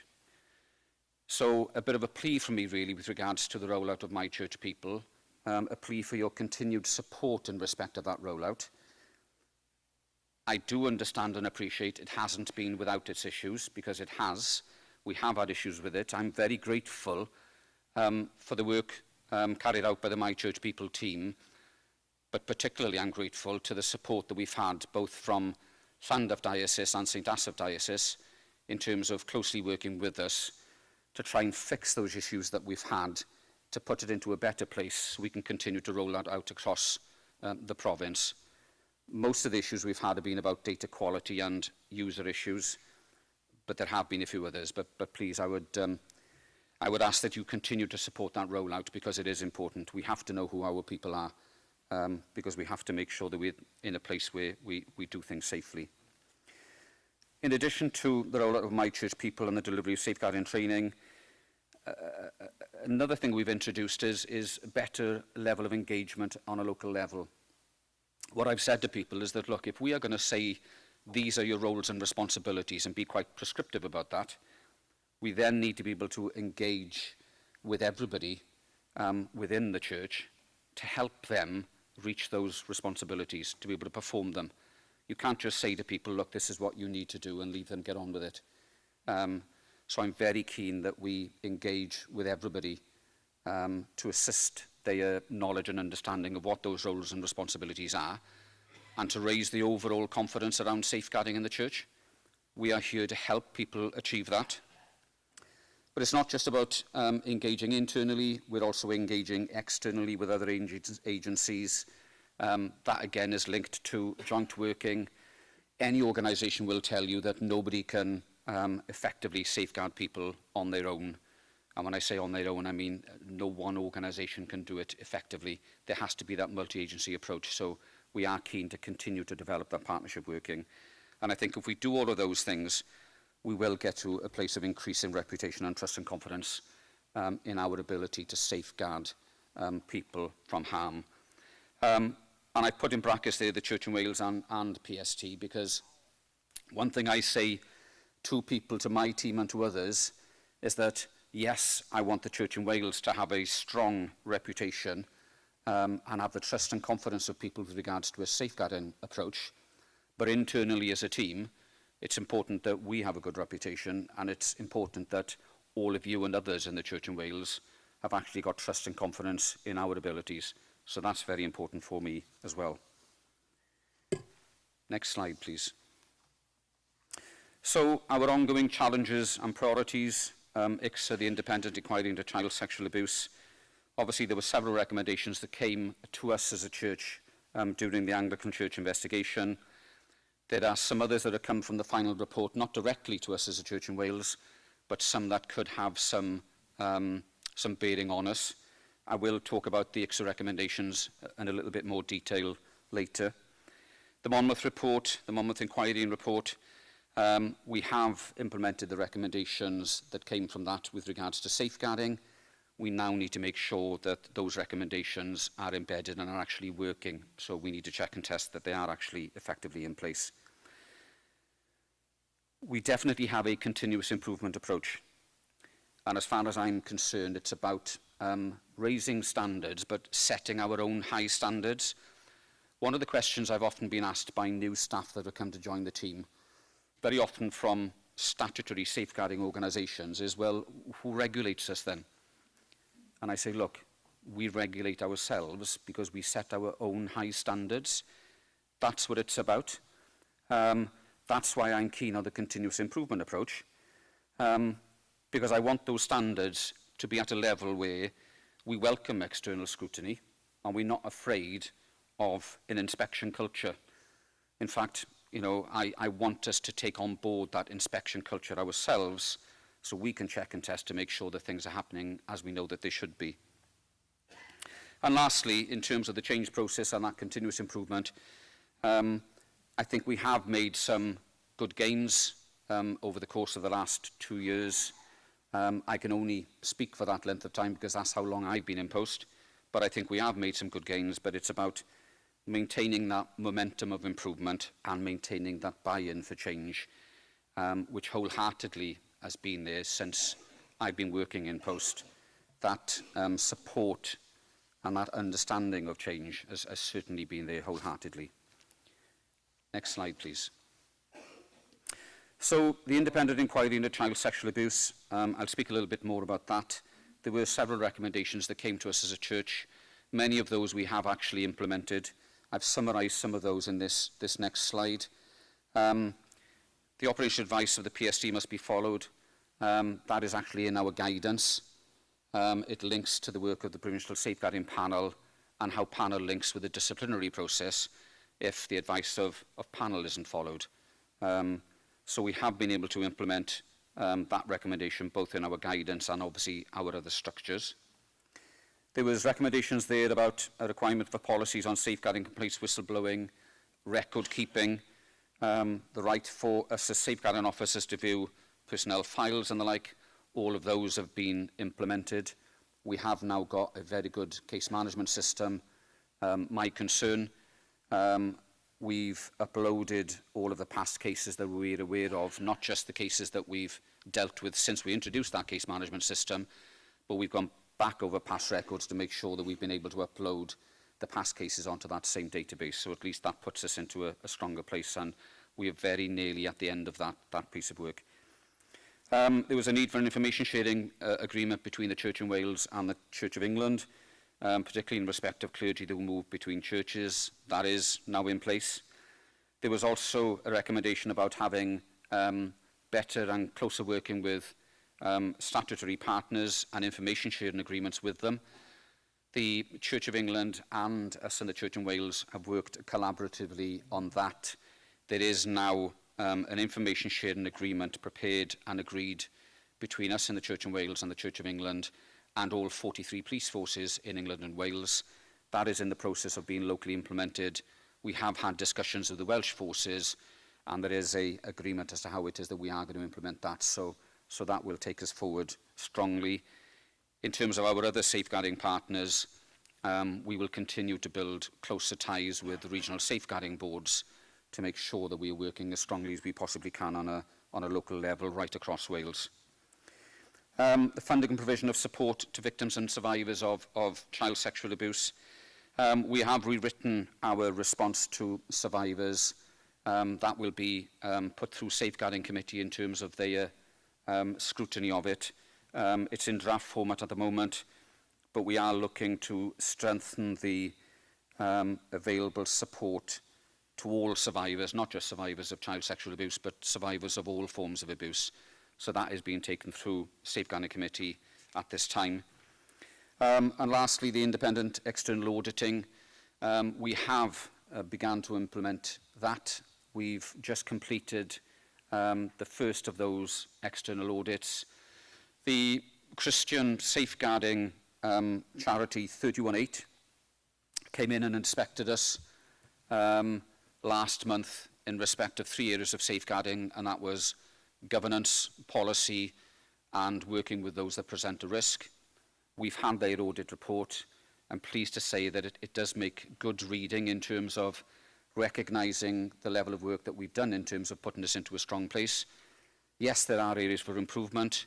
You would expect those, and in fact I welcome those, because that external audit process will help and contribute to our approach to continuously improve our approach to safeguarding. But that external audit process is underway. We've got one complete, another one coming in the autumn of this year. Lastly, there were 2 things that featured in the ICSA final report, which is worthy of mention. There was a recommendation there for a Child Protection Authority to be introduced in Wales and in England. And the recommendation spoke about the fact that that authority could include, as part of its responsibilities, the inspection of any institution undertaking regulated activity. Now, if that was the case, that could include us as a Church in Wales. So we will have to see what Welsh Government's response to that recommendation would be. I did have a recent discussion with people from Welsh Government, and they are in the process of considering that. And the other one was the mandatory reporting by anybody in a position of trust, which would include our clerics in respect of safeguarding concerns. That, again, is something that we will have to see the response by Welsh Government and whether or not they consider a change in legislation to enact that. Currently, we follow the Wales safeguarding procedures in any case, so when we are aware of safeguarding concerns, we do pass those through, but we will keep an eye on those recommendations and what the response by Welsh Government will be. Next slide, please. I also wanted to give you as a governing body a little bit of an overview of our safeguarding casework. This data is with regards to the last full calendar year, so 2022. So we experienced and recorded 177 safeguarding referrals during that calendar year. Now that's across the province as a whole. So that is an average of 15 cases per month across the province, across Wales. That isn't that great a number. It has actually increased slightly this year. 15 cases per month last year was an increase from 2021. The first quarter of this year, we've experienced around 20 cases per month. So it is up again. Now, I don't see that as a negative. What I see that is increased knowledge and awareness, an increased willingness to come to us as a team and seek support and advice. In addition to looking at the numbers, we do drill down and we look at the trends. And what we see is that the majority of that increase is around people seeking some advice and support as to what they do to respond to community-based safeguarding concerns that either our clerics, church officers, somebody in our congregation notices and realises. So that's a positive because, like I said before, safeguarding is about prevention. It's about recognising the signs, the symptoms, the dangers, and acting upon them. So even though we've got an increase, I do not see that as a negative, but we will continue to monitor that, the level of cases and what those cases involve.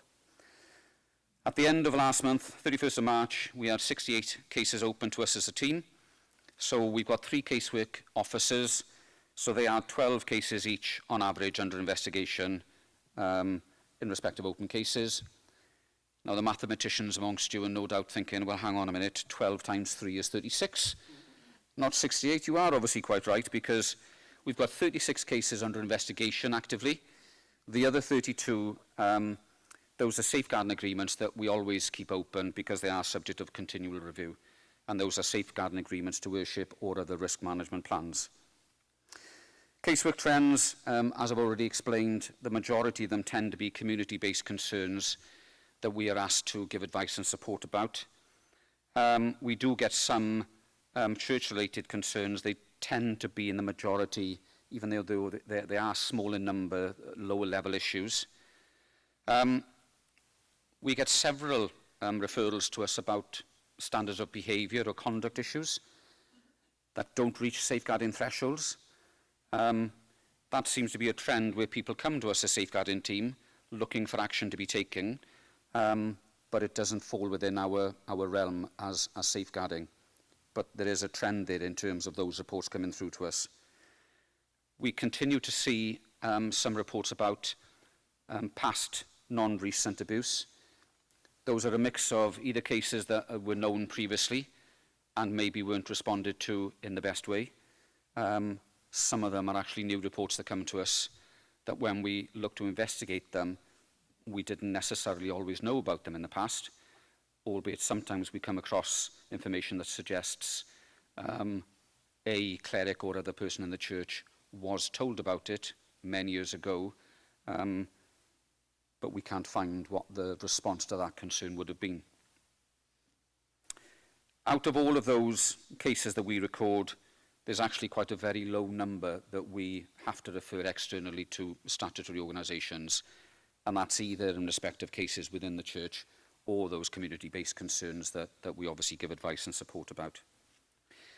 We've got the triage group process, as you will know, and obviously that's where we take the cases where there is some organisational or reputational risk. That enables us then to have those discussions with legal and HR in respect of managing that organisational or reputational risk. And then lastly, safeguarding panel. The Provincial Safeguarding Panel continue to scrutinise and quality assure our work as a provincial safeguarding team. And that is important, that there is somebody in place to check and test us to make sure that we are getting it right, to again give assurance to all of you that actually the provincial safeguarding team approach is working effectively. Next slide, please. So, in summary, in terms of our approach and what we are doing in terms of building that safeguarding culture and getting the safeguarding response working as effectively as possible.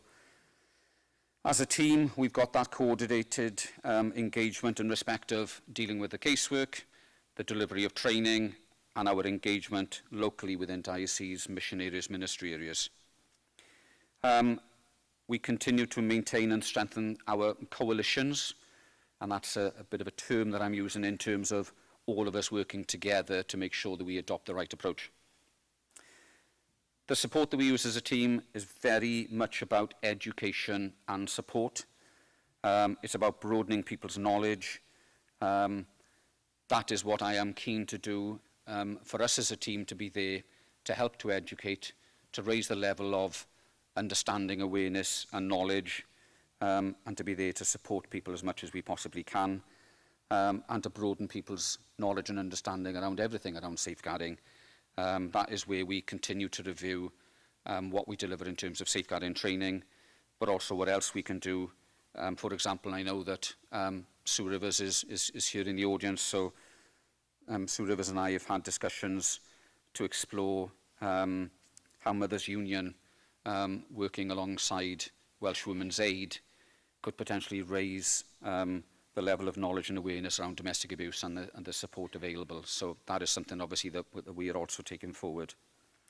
And I've talked about that continuous cycle of improvement. It's about joining everything up in terms of looking at our casework, looking at our engagement at a local level and understanding how that is working and what level of knowledge and awareness people have got, and then delivering in terms of process and guidance and delivering in terms of the training that we are offering to people.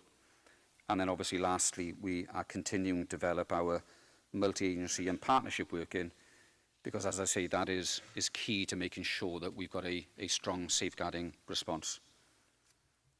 Next slide, please. So that concludes, hopefully, a bit of an overview for you all in terms of the approach that we are taking to safeguarding within the Church in Wales and the work of the Provincial Safeguarding Team. And if it is appropriate, I am able to obviously answer any questions. Thank you. Thank you, Ant, very much. Felly mae llawr ar agor, yna'r cyfle ni ymgysylltu ar adroddiad i ni newydd wedi clywed gan Mr Griffiths. Os ar unrhyw cwestiwn, fedrwch chi dod lawr i'r microffon, os gwelwch yn dda.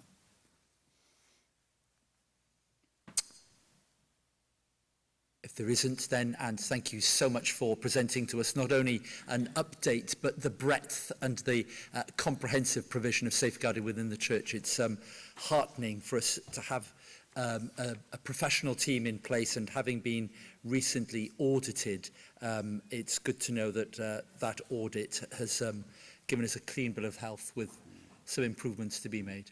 Thank you very much. Thank you.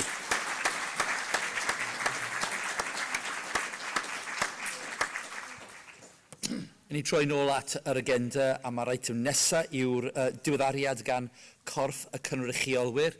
Wy'n credu bod cadeirydd y Corff yn rhoi adroddiad i ni. Diolch, Medwyn. Diolch, Your Grace, members of the governing body, Medwyn Hughes, ex officio.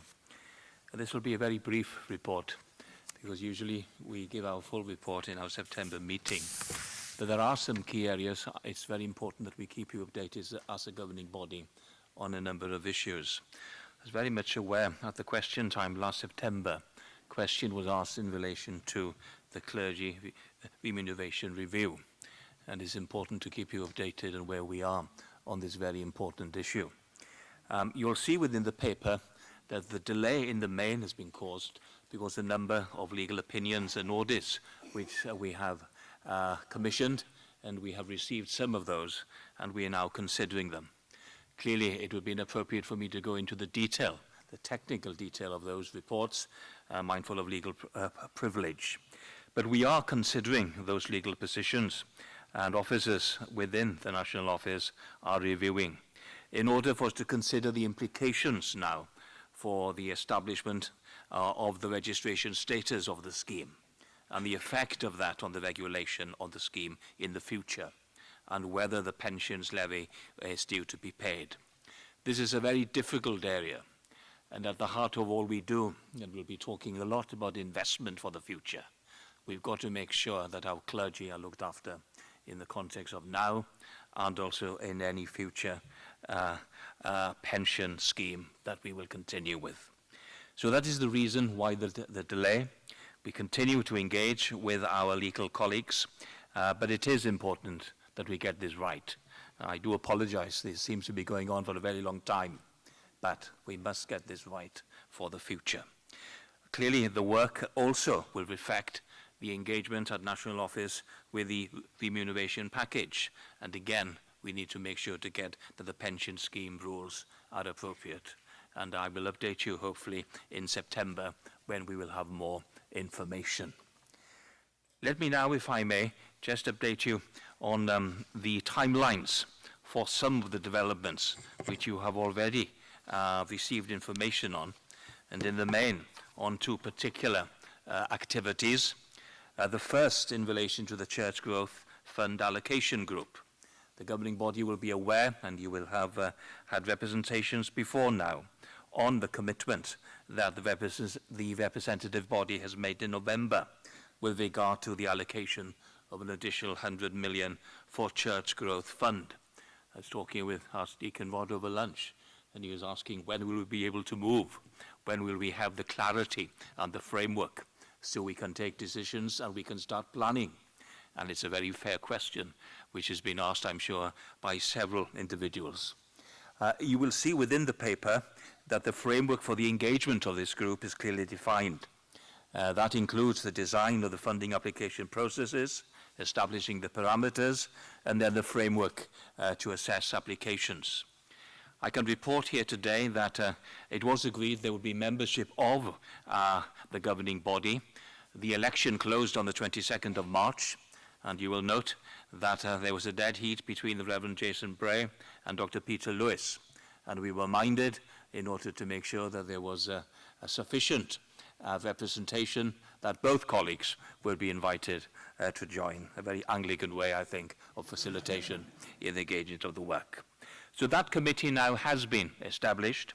A date has been set for the 6th of June, and that will be the first meeting where we can come together. I know that His Grace will chair that particular group, and I know that there will be an opportunity for His Grace to deliberate with the bench early within the next week or two on draft criteria. It is envisaged that in the meeting of the 6th of June, there will be consideration of the timeline, of the process, and I would urge that once that has been made clear, those of you that wish to make representations or to offer your views, please contact the members of that group. But we are very much aware that we do need to move in order to build the opportunity to secure that this investment is used appropriately and wisely. We have one opportunity, and we must get this right. The second group then focuses upon the distribution of funds. The additional church growth funds are a separate 37 million fund, the Structural Resilience Fund, to provide for the diocese over a 10-year period. I think, again, consistency and a framework for planning. You have in front of you the criteria. You also have the membership. I have the privilege of chairing this particular group. It has met once 2 weeks ago. We will be meeting again within a couple of weeks, and we are now starting to consider a range of initiatives, of planning assumptions that hopefully will give the diocese the assurances for planning. And again, there's an element of urgency here in the context of the diocese planning already for the next financial year, and that we will be taking that into account. And there will be further comments being made in our meeting in September. I know His Grace is keen in any future provincial conversation that a convention will consider also the implications of the whole planning of the Church in Wales as we move forward. We've certainly, as a group, heard very clearly the comments that were made by the diocesan secretaries, and also comments made on the floor here of the governing body. So it is a progress report where we are. We've certainly heard the need to move, to set a framework, to engage, and to make sure then we have the appropriate criteria that allows us then to move with the appropriate investment. That, Your Grace, is a brief update of where we are in relation to the work of the representative body. Thank you, Chair. Once again, there is an opportunity for us to engage with anything that has been in the report. If you'd like to ask the Chair of the representative body any question, would you please come down to the microphone?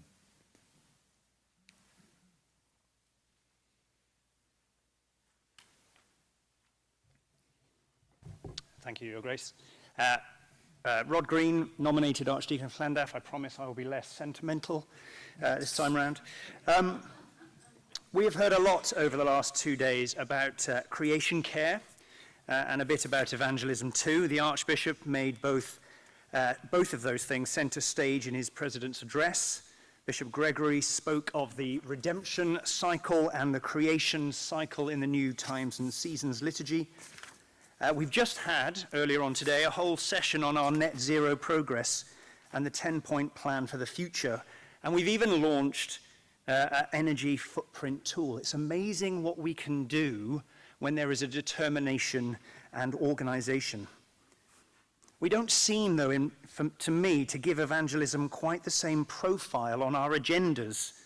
I'm not sure you'd know we announced a 100 million growth fund last year by looking at the governing body agendas since that announcement was made. Given the success of Julia, our net zero champion, and her work in embedding our net zero aspirations into the life of the Church in Wales, my question for the RB is, what plans do they have to ensure that the Growth Fund will be as effectively staffed, prioritised, resourced and implemented? It seems to me that the net zero strategy offers a great template for our growth strategy. The appointment of a champion has produced dividends. Regular sessions on the agenda at governing body has kept it at the top of our priority list. Can we please make the same level of investment in evangelism as we do in creation care? Thank you.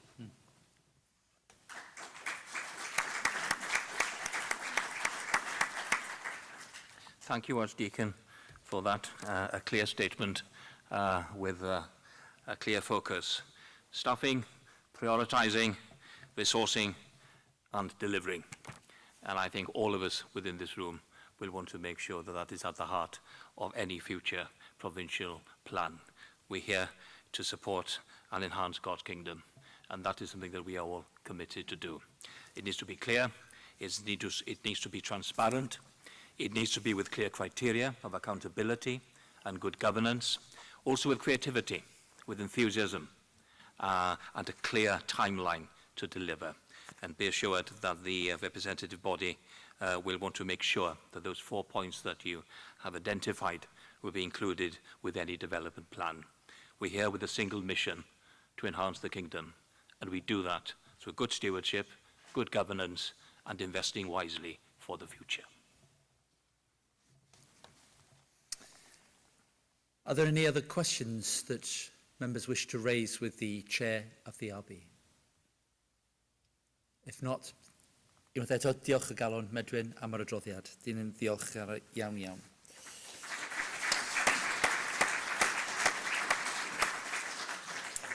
Yr eitem nesaf ar yr agenda yw adroddiad gan ACC 18, a wy'n credu bod Esgob Llandaf yn arwain yr adroddiad yma. Esgob Mary.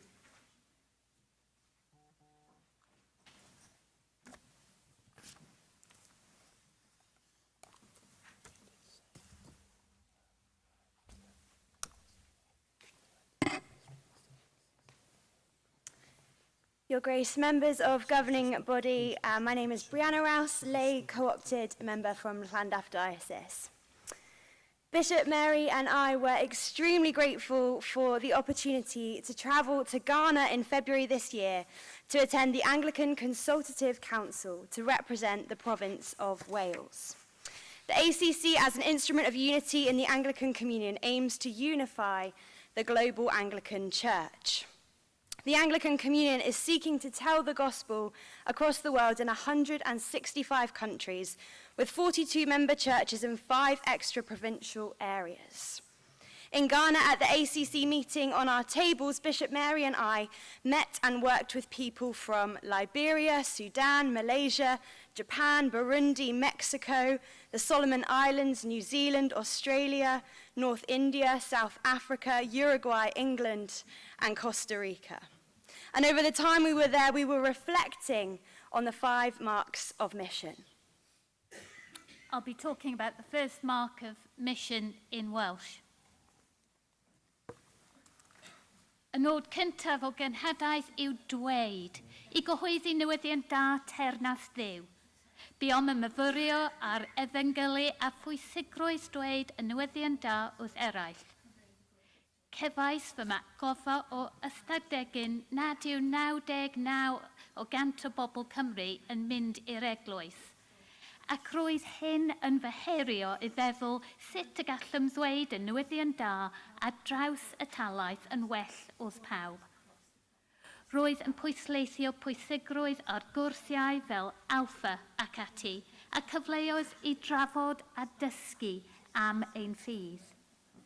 Un o agweddau cadarnhaol o'r cyfarfod yn Accra oedd clywed y lluoedd ieithoedd gwahanol yn cael eu defnyddio I addoli, siarad a dysgu gyda'n gilydd. Fel eglwys dwyieithog, mae gennym brofiad defnyddiol yma ac mae gennym lawer I dysgu o hyd am iaith ac amrywiaeth a sut mae rhain yn ein helpu I ddod yn well efo'n gylwyr. The second mark of mission is to teach, baptize and nurture new believers. We reflected on the passage in Mark 1 where Jesus calls his disciples.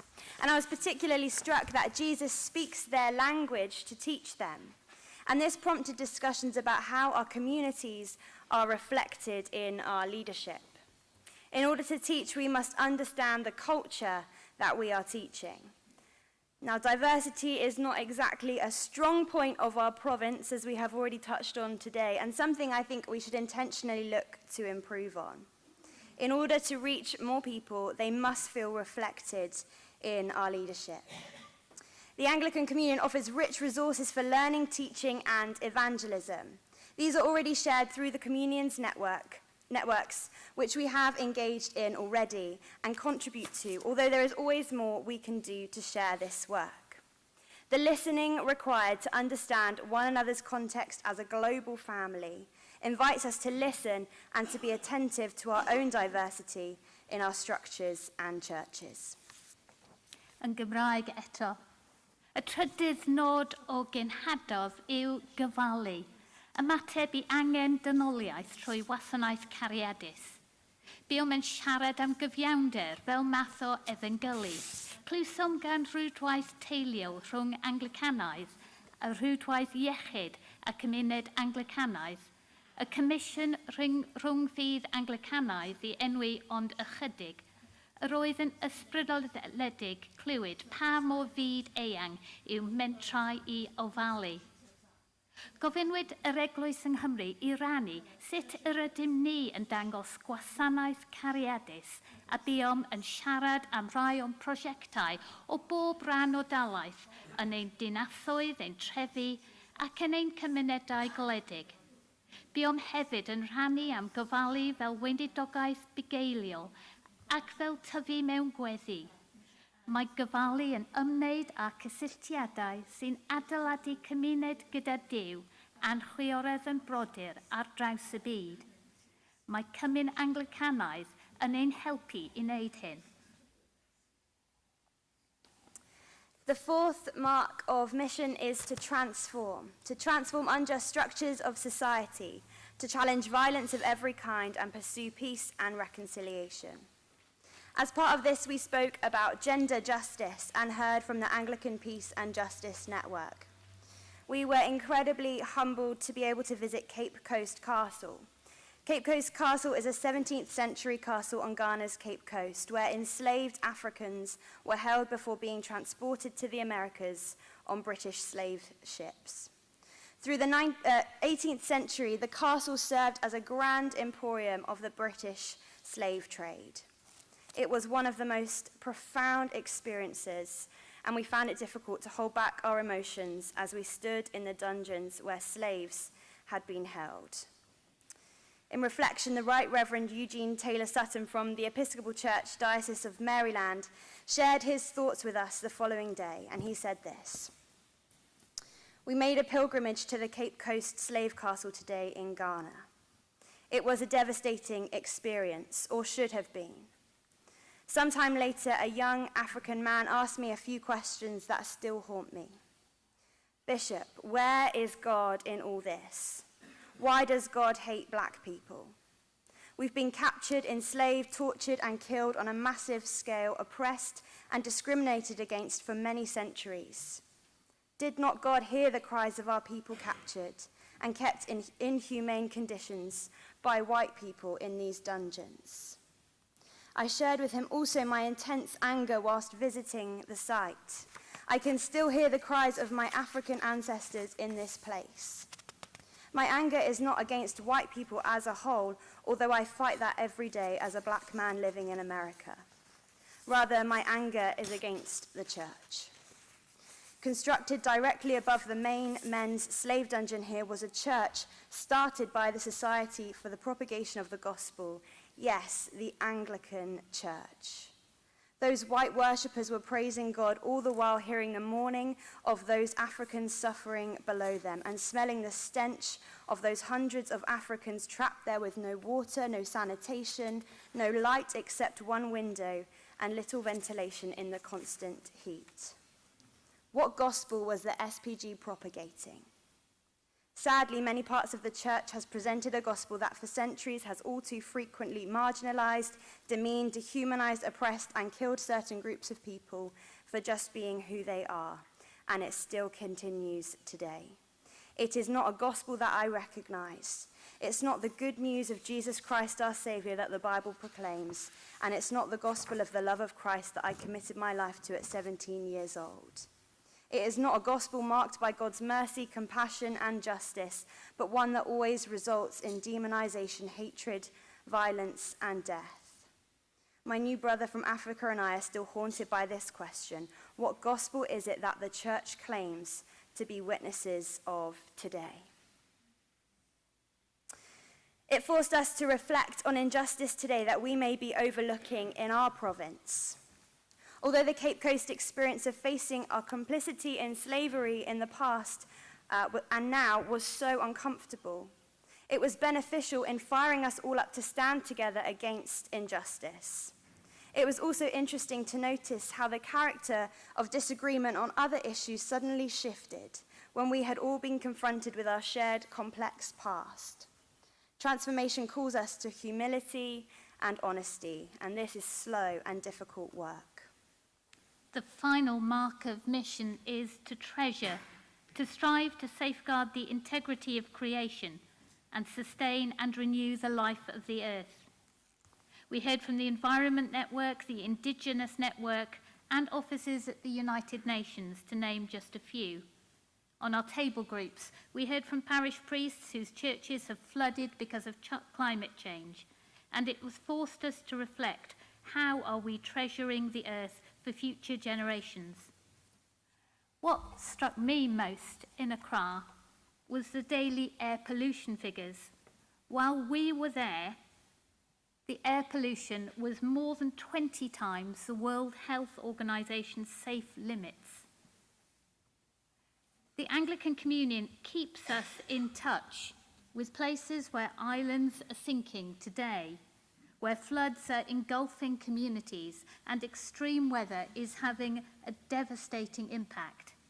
It keeps us in touch with sisters and brothers who daily breathe unclean air. Sisters and brothers who are praying and working for changed hearts and lives. Sisters and brothers who can encourage and inspire us in learning what does it mean to treasure creation. Thank you for sending us to Accra. ACC meets in Ireland in 2026. Dr. Heather Payne and I are due to attend. The ACC resolutions referenced in your paper set an agenda for the ongoing work of the Anglican Communion and also preparation for the next meeting. But what is the call to action? We would love for you to be praying for the Anglican Communion and our global neighbours in Christ, to be engaging with the issues and networks. In your papers, you have details of the ACC resolutions. Please read up on these and consider how you and we might be a part of them. And the ACC networks offer unique opportunities to share our work and to learn from Christians around the world. The Church in Wales is already engaged with the Church Planting Network, the Anglican Health and Community Network, the International Anglican Women's Network, and the Environmental Network. But there are others, and you can find out about those at anglicancommunion.org. Thank you so much for listening.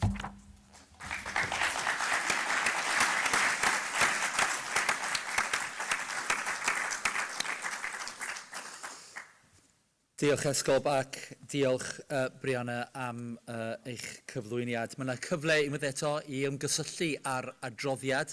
Os ar unrhyw aelod sydd am gofyn cwestiwn neu roi unrhyw sylwad, mae yna groes yma llawr unwaith eto ar agor. There is none. Once again, Bishop Mary and Brianna, thank you so much for going on our behalf and for your work in the ACC, which is so much appreciated.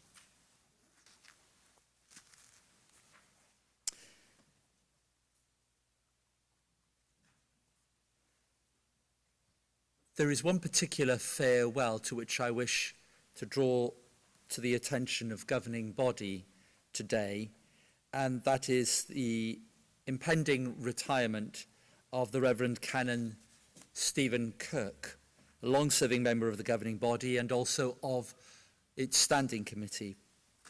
This will be Canon Stephen's last governing body meeting before he retires from stipendiary ministry.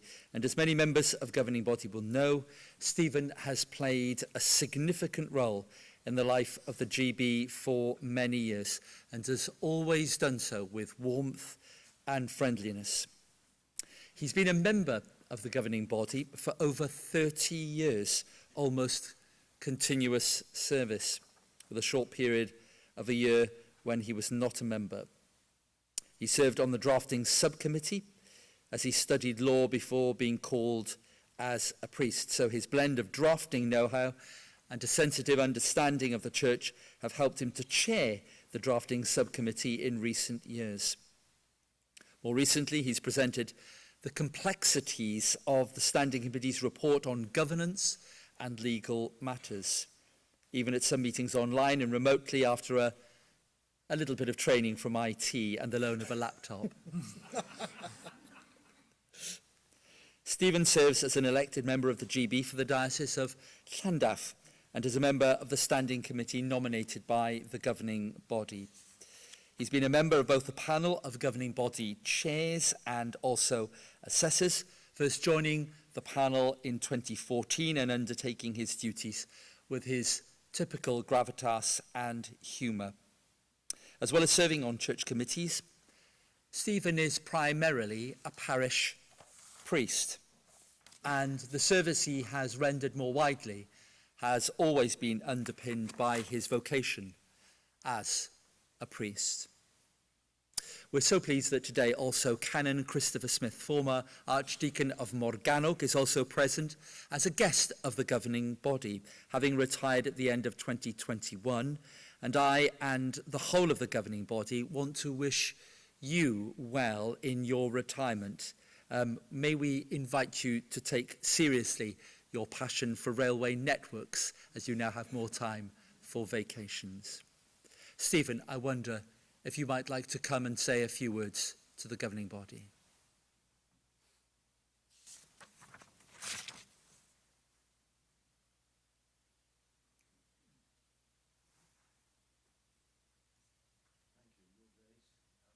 Governing body, Stephen Kirk, elected Diocese of Llandaff. I know I didn't have to say that, but I wanted to say it one more time while I had the chance.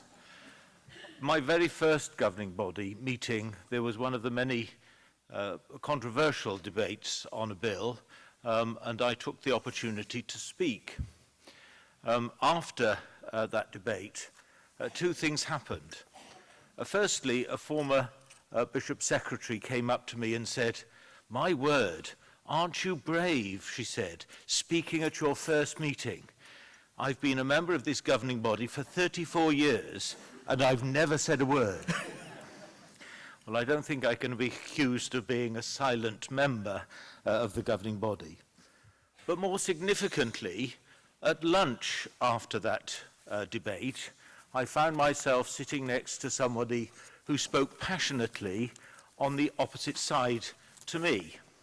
And we enjoyed a wonderful and joyful conversation together.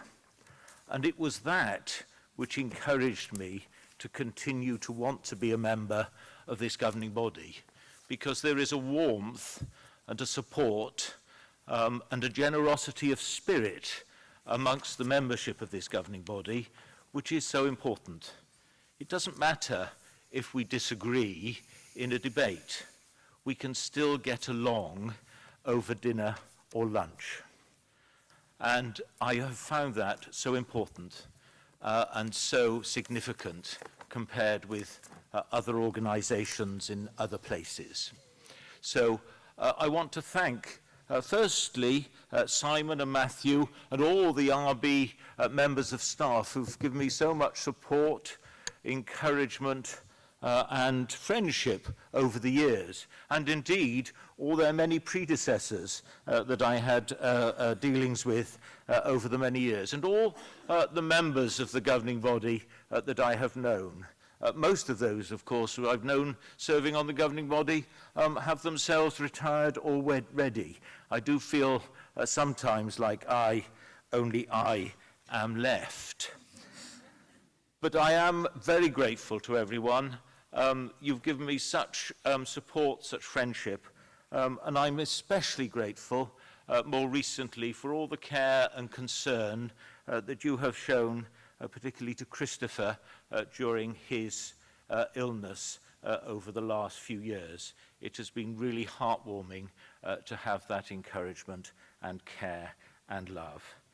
So, Your Grace, for the last time, thank you very much indeed. Thank you to all of you, and I can say, in summary, I have had the most marvellous time. Thank you.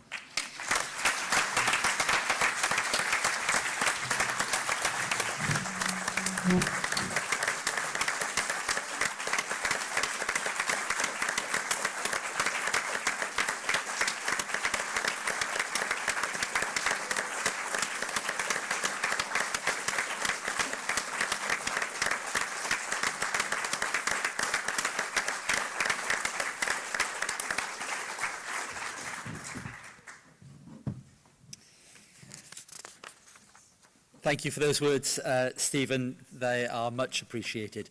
Before we turn to the final announcements, can I confirm the date and place of our next meeting? The next ordinary meeting of the governing body will take place on Tuesday and Wednesday, the 5th and 6th of September 2023 at the ICC, Wales in Newport. Some quick announcements before prayer and the grace. We have now produced a prayer for the land of Sudan, which is online. Can I refer that to you? Please do take it back and make it available for Sunday worship this coming week. We ought to commit ourselves to praying for Sudan in particular. And a reminder that the collection is going to the Church of Sudan. If you haven't yet given, please do consider that if you are able. Please also remember to leave the headsets on the table. We do need them, and they'll be collected at the end. It's my pleasure to thank a number of people who've made our meeting possible. Firstly, all the staff, the technical staff who've helped make the meeting run smoothly. Our translator during the meeting has been Mrs. Sioned Jones. Diolch o galon I chi am eich gwaith. All members who've taken particular responsibilities in this meeting, such as our chairs and arranging our worship, particularly my chaplain, the Reverend James Tout, who took responsibility for the liturgies entirely. I'm so grateful to James for his work, and also to Andrew Sully and Mrs. Sue Fogarty for participating and their work as well, which is much appreciated. Highlights will be available on the website soon, in about 2 weeks, a valuable aid for members about reporting back. Shall we stand?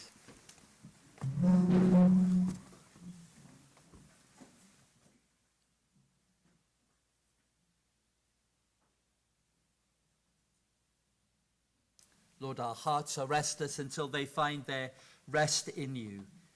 And may that rest and peace that you bring lead us out into your world to be bearers of hope, light and grace for the sake of Christ, in whose name we ask it. Amen.